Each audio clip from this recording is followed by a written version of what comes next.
তো ভগবান কৃষ্ণ ভক্তদের এঁঠো পরিষ্কার করতে করতে ওই আড়ালে গিয়ে বাবা এঁঠোগুলো নিয়ে সারা গায়ে মাখছে।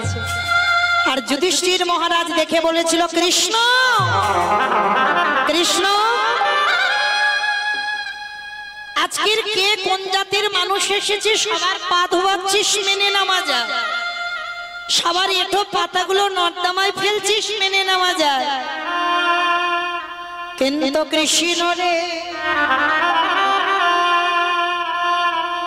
তোর কাছে আমার নিবেদন,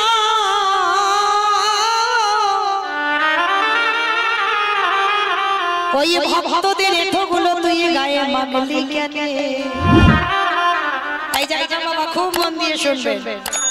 যুধিষ্ঠির আড়াল থেকে দেখেছে কৃষ্ণ ভক্তদের এঁঠো মাখছে, আর আড়াল থেকে গিয়ে যুধিষ্ঠির প্রশ্ন করছে, কৃষ্ণ তুই ভক্তদের পা ধোয়াচ্ছিস, মেনে নেওয়া যায়।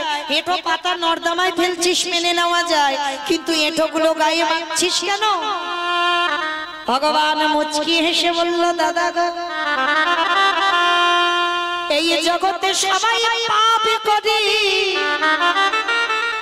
সবার পাপের বিচার আমি করি।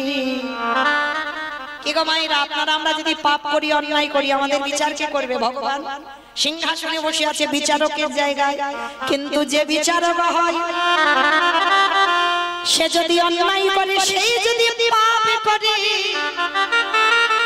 সেই ভগবানের পাপের বিচার করবে কে?